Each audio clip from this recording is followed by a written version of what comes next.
Time: the 6th of October, 2021. Location: California, United States of America. The event: a team of researchers discovers a dark room containing photos and evidence that helped reveal the identity of one of the most notorious serial killers of the 20th century, or so it is said. Tonight, we return once again to the world of serial killers and mysterious cases. But this killer, investigators have been searching for him from that time until this very day. Take a deep breath and get ready. The mysterious Zodiac Killer. My dear friends, what you're about to hear about today's subject will surely capture all your attention. A killer whose story and crimes sparked widespread controversy. He mocked law enforcement and managed to keep his identity a mystery to this day. The Zodiac Killer, the terror of the 1960s, and a puzzle that still haunts the police until now. I won't take much longer. Let's dive straight into the heart of the story. The truth behind the elusive Zodiac Killer. Zodiac Killer is a serial killer who terrorized Northern California in the 1960s. His case, considered one of the most mysterious unsolved cases to this day, became a source of inspiration for many famous books and films that carried the name of this notorious killer. The investigations surrounding this case expanded widely and included numerous suspects, without ever reaching the truth. We will explore some of the most notable of these investigations throughout this episode. But before that, let's go back in time to the 1960s and take a closer look at the most prominent crimes committed by this killer. According to police reports, the Zodiac Killer committed 5 confirmed murders. He also sent coded messages to the police and newspapers, in which he claimed to have killed 37 people. Of course, this claim was never verified by authorities. The first crime took place on the 20th of December, 1968. The victims were David Faraday, a 17-year-old boy, and Betty Lou Jensen, a 16-year-old girl. According to the details of the crime, the 2 victims were on their way to attend a Christmas party at their high school. At around 10:15 p.m., they decided to stop on a gravel road near Lake Herman Road. At 11 p.m., their bodies were discovered by Stella Borges, who was walking in the area where the crime occurred. Naturally, the authorities in that region opened an investigation, but no clear explanation ever emerged about what happened. Robert Graysmith, a crime author famous for his work on this case, which inspired the well-known film Zodiac, proposed a scenario for the crime. Graysmith suggested that another car had parked next to the victim's car shortly before 11 p.m. The killer got out of his car and ordered the boy and girl to leave their vehicle. The girl stepped out first, and then the Zodiac shot the boy in the head before he could exit. He then fired 5 more shots at the girl from behind, whose body was found about 8 meters from the car. The second crime took place just before midnight on the 4th of July, 1969. The victims were Michael Mageau, a 19-year-old young man, and Darlene Ferrin, a woman in her 20s. They were driving through Blue Rock Springs Park in Vallejo. The victims parked their car in the park, intending to stay for a short while. Another car pulled up next to them, but the driver soon changed his mind and drove away. 10 minutes later, the car returned and parked behind the victim's car. The driver got out carrying a flashlight and a handgun. The killer approached the car and shone the light directly into the victim's eyes, then fired 5 shots without any warning. Both the young man and woman were hit by the bullets. Some pierced the young man and also reached the woman. The killer moved away from the car, but that was not the end. A groaning sound came from one of the victims, and the Zodiac returned to the scene. The young man was groaning from his wounds. So, what do you think he did next? Listen to this. The killer fired 2 more shots at each victim before getting back into his car and driving away. The girl later died in the hospital, while the young man survived despite being critically wounded in the face, neck, and chest. On July 5, at 12:40 a.m., the Vallejo Police Department received a call from a man claiming responsibility for this crime. The man also admitted to killing 2 victims in the previous crime, which had occurred about 6 months earlier. The police traced the call to a phone booth at a gas station, located approximately 500 meters from Darlene's home and just a few meters from the police station. The surviving young man provided the police with a description of the criminal, though he couldn't fully identify his features due to the flashlight's glare.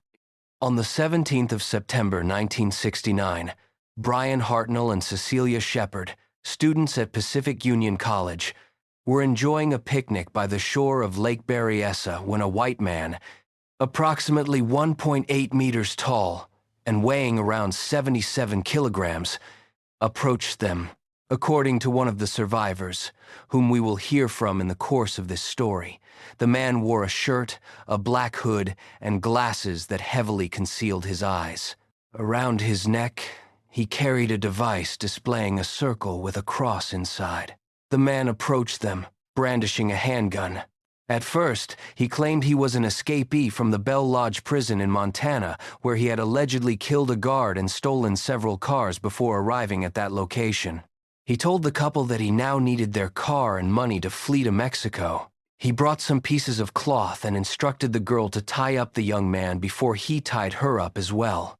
Brian initially thought it was just a robbery, but this mysterious man then drew a knife, stabbing Brian 6 times and the girl 10 times. The killer left the young man and woman to tend to their own wounds and continued on his way to the young man's car, where he wrote on the door, "The 20th of December 2068, the 4th of July 2069, the 27th of September 2069, 3:30 by knife." A clear reference to the previous crimes and the new attack. At 7:40 p.m., the local police department received a call from the killer, informing them of his latest double murder attempt. The phone was found in a nearby car storage facility, close to the police station, approximately 43 kilometers from the crime scene. Fingerprints were lifted from the phone, but they did not match any in the police records.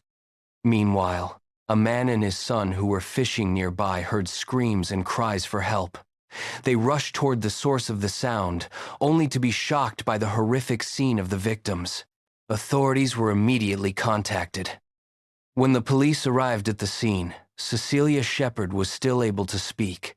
She told them what had happened and provided a description of the attacker before she and her friend were taken to the hospital. She later fell into a coma and never regained consciousness, passing away 2 days later. As for Brian Hartnell, he survived the attack and later recounted the full story to the authorities and the media. The last crime that authorities attribute to the Zodiac Killer took place on the 11th of October 1969. This time, unlike the previous attacks, the victim was not a couple, but a taxi driver. The driver, Paul Stein, was working his usual shift when a white man stopped him and asked to be driven to a specific location. The driver missed the specified street by 1 turn for an unknown reason. At that moment, the unknown passenger pulled out a gun and fired a single shot into the driver's head, killing him instantly. The criminal then took the victim's wallet, car keys, and tore a piece of the victim's blood-stained shirt. But why? The crime was witnessed by 3 teenagers at around 9:55 p.m., who immediately called the police and reported what they had seen. 2 patrol officers soon arrived and spotted a white man walking near the crime scene before entering a nearby house. According to the officers, his description matched that of the suspect. According to the 2 officers, the man they saw matched the description given by the teenagers who reported the crime. So why didn't they chase and arrest him? The answer came from the officers themselves. They later told the newspapers that the police radio had instructed patrol units to look for a black suspect. Because of this, they did not pay attention to the white man they saw and were unaware of the teenager's description until it was too late. The Zodiac Killer himself later mentioned this incident in one of his letters, claiming that he had actually spoken with 2 officers after killing the driver without them realizing who he was. At first, authorities believed the crime was a robbery that later turned into murder. However, Everything changed on October 13 of that same year. How? Here, the role of newspapers and the letters sent by the Zodiac Killer becomes clear in revealing his crimes. Remember the last crime well to understand how it became linked to his name. My friends, most criminal minds seek fame through their horrific acts, and that fame can only be achieved through the media. The Zodiac was no exception. In addition to the letters in which he described his crimes, he also sent coded messages that captivated puzzle and mystery enthusiasts. After committing his second crime, on the 1st of August 1969, 3 letters were sent to the Vallejo Times-Herald, San Francisco Chronicle, and San Francisco Examiner. These letters contained a direct confession from the Zodiac, claiming responsibility for the 2 crimes. Of course, they also included encrypted ciphers, which the killer claimed revealed his true identity. Up to that point, the killer had not yet chosen a name for himself. The name he later became known by, Zodiac, first appeared in a letter he sent to the San Francisco Examiner. On August 7 of that same year, the Zodiac Killer sent another letter. In it, he revealed additional details about the crimes that were not known to the police or the public, further proof that he was indeed the perpetrator. He also reaffirmed that the key to uncovering his identity lay in solving the ciphers he had previously sent. The very next day, Donald Hardin and Betty Hardin managed to crack the first cipher. In that decoded message, the killer claimed that he murdered people because it was fun and gave him intense excitement. He also stated that he believed he would go to paradise after death, and that he was collecting slaves to serve him in the afterlife, those slaves being his victims. However, he did not reveal his identity in the message, stating that he would not disclose his name so that he could continue collecting slaves without interruption. After the last murder, the killing of taxi driver Paul Stein, the police initially dismissed the idea that it was the work of the Zodiac and considered it a robbery that turned into murder. This angered the killer. As a result, on the 13th of October 1969, he sent a strongly worded letter to the San Francisco Chronicle, insisting that he was responsible for the murder. To prove his claim, he included a piece of the driver's blood-stained shirt. The same San Francisco Chronicle later received another letter from the Zodiac Killer, along with another piece of the victim's blood-stained shirt. In this message, the killer made a terrifying and brutal threat. He threatened to kill school children while they were riding a bus. His chilling words were essentially, "Shoot the front tire, then pick off the children as they come bouncing out." Frightening, isn't it? On the 6th of November 1969, the Zodiac sent another encrypted message to local newspapers. This one contained 340 characters and remained unsolved until the 5th of December 2020, more than 51 years later. This cipher was finally cracked by David Orenchak, Sam Blake, and Jarl Van Eyck. In that decoded message, the Zodiac denied being the man who had claimed to be him in the media and who expressed fear of the gas chamber, the execution method used at the time. The Zodiac, in contrast, stated that he was not afraid of the gas chamber, as it would send him quickly to paradise. He also repeated his disturbing belief that he had collected enough slaves to serve him in the afterlife, making his existence there easier than others who, as he claimed, would have nothing. Truly disturbing. Of course, many postcards and letters were sent to newspapers, most of them bearing the Zodiac's well-known symbol, a cross inside a circle. Some of these messages contained threats of bombings, while others included coded symbols that, once deciphered by experts, turned out to be coordinates of the locations of his crimes. Multiple crimes, strange letters, and a killer who insisted he had murdered 37 people while the police could only link him to 5. Clearly, this called for extensive and serious investigations, and that's exactly what happened. Investigations began with the first crime and continued through the others, yet no definitive answers were ever reached. More than 2,500 individuals were suspected and interrogated, but without success. One of the most prominent suspects was Arthur Lee Allen, a schoolteacher who had faced accusations of child molestation. One of the strongest supporters of this theory was the writer Robert Graysmith, author of the famous book Zodiac. Investigations into Allen began on the 6th of October 1969, and he was questioned for more than 20 years, especially after many of his friends told police about his frequent talk of wanting to kill people and his repeated use of the name Zodiac. Arthur Lee Allen was arrested in 1974 on charges of molesting a 2-year-old child and spent 2 years in prison after pleading guilty. Many pieces of evidence seem to point toward Allen, whether through his behavior or his past, including being dismissed from both the military and his teaching job.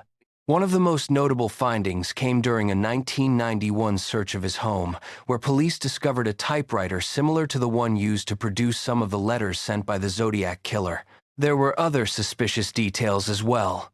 Allen was known for frequently wearing a Zodiac brand wristwatch, and he lived near one of the victims and close to the location of one of the murders. All of this further fueled suspicion around him. However, the final answer came in 2002. San Francisco Police Department conducted DNA testing on genetic material taken from stamps attached to the Zodiac's letters and compared it with Allen's preserved DNA. The result? No match, not even close. Handwriting expert Lloyd Cunningham also confirmed, after analyzing hundreds of samples of Allen's writing, that there was absolutely no similarity between his handwriting and the Zodiac's letters. As a result, Allen, who had died in 1992, was officially ruled out as a suspect. Investigations continued, and the case remained open without a clear suspect until the 6th of October 2021, when a team called the Case Breakers, made up of around 40 investigators, former police officers, and experts, announced that they had identified the real Zodiac. The team told media outlets that the Zodiac Killer was actually Gary Francis Post, a former U.S. Air Force serviceman. According to the group, this conclusion came after years of research and investigation, which began with a tip from one of Post's relatives. The relative reportedly contacted the San Francisco Chronicle, claiming that Post was the Zodiac and had even attempted to kill him with a hammer. In the same newspaper, another report cited Post's daughter-in-law, Michelle Wynn, who also claimed that he was the Zodiac. She said she left her husband and fled California out of fear after receiving threats from him. Based on various pieces of evidence, the team went to Post's residence. He had died in 2018. Inside the house, they reportedly found a dark room containing photos and coded messages linked to the infamous killer. Do you remember the 3 teenagers and the sketch they gave to the police? Well, listen carefully. The team, the Case Breakers, claimed they found photos of Gary Francis Post showing scars on his forehead, scars that closely resemble those seen in the composite sketch of the killer from the 1960s. They also argued that the letters of his full name were strongly connected to decoding the encrypted messages sent by the Zodiac Killer. In fact, the team stated that they were able to extract Post's full name from the ciphers used by the infamous killer. The Case Breakers are fully convinced that the Zodiac, whom they believe to be Post, committed crimes even before 1968, the date of the first confirmed murder according to police. They strongly link him to the 1966 murder of college student Cherry Jo Bates, and they are also convinced that the killer remained active into the 1980s, committing several unsolved crimes. But what do the police say about this discovery, in your opinion? The FBI, along with the San Francisco Police Department, did not take this claim into account and dismissed it as mere speculation. The main reason: the suspect is deceased, making it impossible to interrogate him or obtain a definitive answer. Ultimately, the authorities have declared that the Zodiac Killer case remains open, unresolved, and without a conclusive ending. So, My friends, that concludes our tour of the infamous Zodiac, the serial killer who terrorized cities across America and has remained a mysterious figure to this day.